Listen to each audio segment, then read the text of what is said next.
24, 25, I fell deeply in love with somebody who worked in this environment. And it was all found out, and he was chucked out, and then he was killed. And that was the biggest blow in my life, I must say. Lady Diana mengalami masa yang sangat sulit. Anak-anaknya masih sangat muda, tapi suaminya malah menjalin hubungan dengan wanita lain. Di tengah kekacauan itu, muncullah Barry Menake, seorang perwira polisi yang ditugaskan menjadi pengawalnya. Desas-desus pun muncul, mengatakan bahwa mereka mempunyai hubungan istimewa. Benarkah itu? Cek kebenarannya di video ini ya.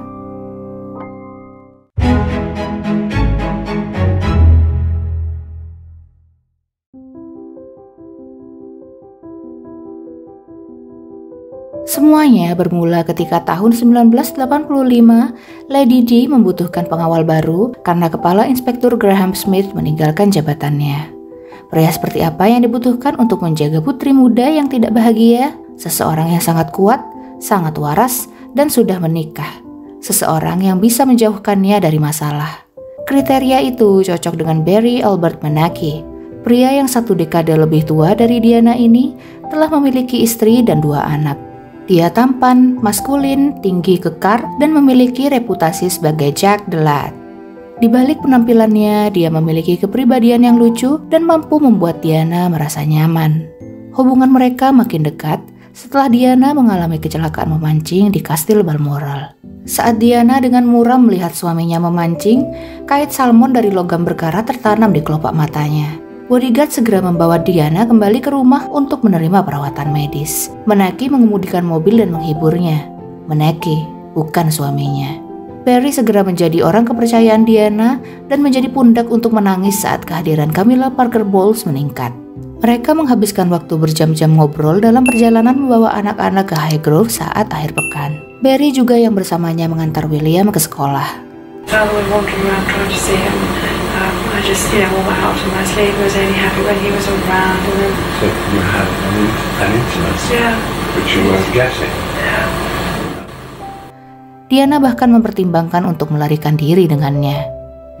I mean, I was quite happy to give all this up. Well, not have all this. At the time, it was quite something to have all this. Just to go off and live with him. I couldn't believe it. Well, one can. And he kept saying he thought it was a good idea too. So. Oh, God, like. I just needed to tell someone to tell me that I was alright. And he kicked me out in the sense of mentally kick me outside and make me go and do my engagements because I used to sort of scream in this room. And Charles thought he knew, but I never had any proof. Keakraban Diana dan Barry berkembang menjadi kedekatan yang membuat rekan-rekannya tidak nyaman karena Diana selalu menanyakan pendapatnya tentang segala hal. Kami bisa melihat dia menyukainya, tapi kami tidak pernah bermimpi ada apa-apa di antara mereka karena Barry adalah pembual. Dia akan mengumbar tentang hal itu, tapi dia tidak pernah melakukannya. Tapi salah satu pengawal, Alan Peters, merasa sangat gerah sampai ia merasa perlu mengingatkan Diana. Barry Menake adalah petugas perlindungan di tim kami dan saya mulai memperhatikan bahwa perilaku Diana tidak biasa ketika kami berada di dekat Barry Menake, yang tentu saja menunjukkan bahwa sesuatu mungkin telah terjadi di antara mereka. Jadi saya memutuskan untuk bicara dengan Diana tentang hal itu.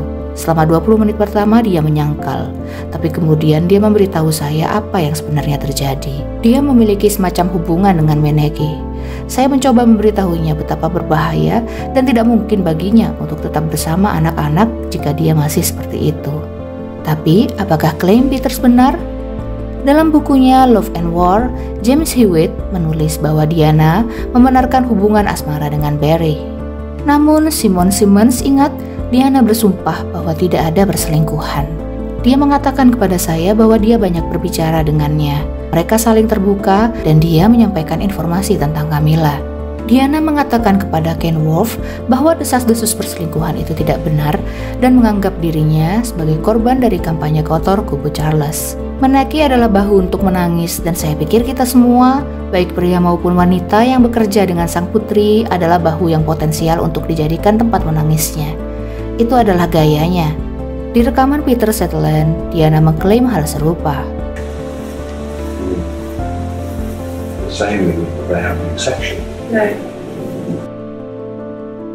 Sutherland bertanya kepada Diana, apakah dia menganggap pengawal itu sebagai figur ayah? Yeah, I suppose you could say I did, yes. I'm sure I did. I was like a little girl in front of the house. Desperate for praise. Desperate.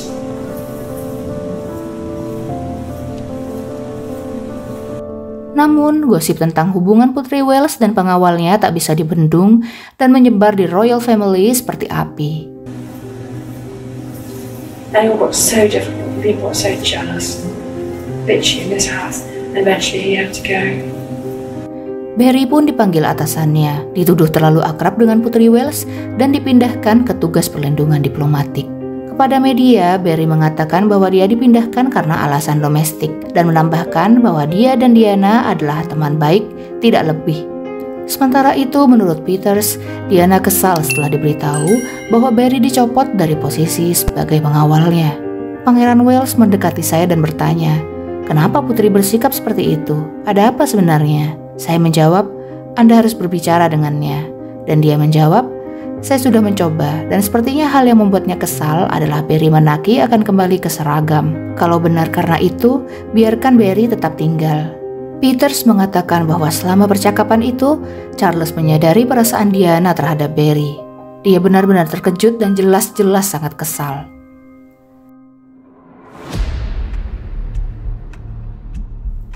Setahun kemudian, Mrs. Stephen Pitt menawari Barry tumpangan pulang dengan sepeda motornya.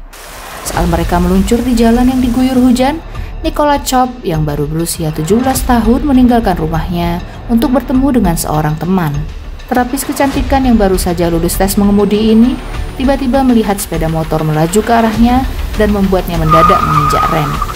Sepeda motor tersebut meliuk, tergelincir, dan Barry terlempar dari kursi motor. Stephen dan Nicola selamat, tapi Barry tewas seketika. Sementara itu, Diana sedang berada di limusin bersama Charles untuk mengunjungi festival film Cannes. Tiba-tiba, Charles memberitahunya kecelakaan tragis yang menewaskan Barry. I just sat there all day going through this huge high-profile visit to Cannes. Thousands of press. Just devastated. Just devastated. God, you know, I wasn't supposed to mind as much as I did, you know what I mean? But then when I got out of the car, no. The show must go. On that night in question, when you look at the pictures of Diana at Cannes, she looked as though she didn't have a care in the world. She was radiant, she was all smiles, and this, I think, is one of those central moments in Diana's life. She finds out that the man that she's infatuated with at that time has died, and yet she's able to project this fairy tale image of the glamorous princess. Nicola kemudian didenda 85 pound sterling dan polisi memutuskan penyebab kematian Barry adalah kecelakaan. Namun Diana tidak yakin dengan putusan itu. I think he was bumped off. But I'll never know. And he was the greatest fellow I've ever had. And that was a real killer. Dia pun meminta Andrew Morton untuk menyelidiki kematian Barry. Teman jurnalis Morton yang melaporkan kecelakaan itu dan berada di tempat kejadian memberikannya informasi. He was able to confirm that it was an accident. A relatively inexperienced driver just passed their driving test who had made a mistake, and that Menaki had been killed in this very tragic accident. And I told Diana that. And whilst the logic of it was there, and whilst the evidence was there, she never really believed that. Pada tahun 2004, rekaman pribadi Putri Diana yang mengatakan bahwa Barry dibunuh menjadi berita utama dan ditanggapi serius. Sebagai bagian dari penyelidikan yang sedang berlangsung tentang penyebab kematian Diana, polisi menyelidiki kembali kecelakaan yang menewaskan Barry Menaki. Teori konspirasi makin bergejolak ketika beberapa bulan kemudian, Nicola Chop mengungkapkan bahwa dia telah ditekan untuk bertanggung jawab. Dia mengklaim melihat lampu yang menyilaukan pada malam kecelakaan, membuat sebagian orang percaya bahwa kedua kendaraan itu sengaja dialihkan. Saya percaya bahwa kecelakaan dapat diatur dan sesuatu yang mencurigakan terjadi malam itu. Saya selalu bertanya-tanya apakah ada kekuatan jahat yang bekerja malam itu, meskipun saya tidak pernah bisa membuktikannya. Saya yakin saya bukanlah penyebab kematian Barry Menaki. Tapi akhirnya, polisi tetap tidak menemukan bukti konspirasi. Dan Ken Wolf tidak pernah percaya gosip itu. Tentu saja saya tidak berpikir dia dibunuh. Tidak ada alasan baginya untuk dibunuh. Orang yang paling tahu kebenarannya adalah salah satu korban kecelakaan, PC Stephen Pitt. Stephen dekat dengan Barry dan tidak percaya dia berselingkuh dengan Diana. Dia juga selalu menyatakan bahwa kematian Barry adalah kecelakaan dan tidak lebih.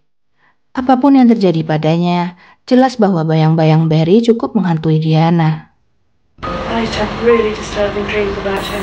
He was very unhappy wherever he's gone to. And so I went and found out where he's buried. I went to put some flowers on his grave. Sesampainya di lokasi pemakaman, Diana menyadari bahwa tubuh Barry telah dikremasi. Chucked over the ground. That was absolutely appalling. I've never been in a position to do anything about it. Dia pun tetap menaburkan bunga. The day I did that, the day the dream stopped. It's strange, wasn't it? It's like sort of recognition. Hubungan Diana dengan pengawalnya mungkin telah membangkitkan kedalaman emosi baru dalam dirinya. Tapi itu juga memberinya pelajaran yang keras. I should never have paid a fine. I did. I got very burned. Itulah kisah Diana dengan pengawalnya. Tulis pendapat kalian tentang kisah ini ya. Dan jangan lupa klik like dan subscribe untuk kisah menarik lainnya.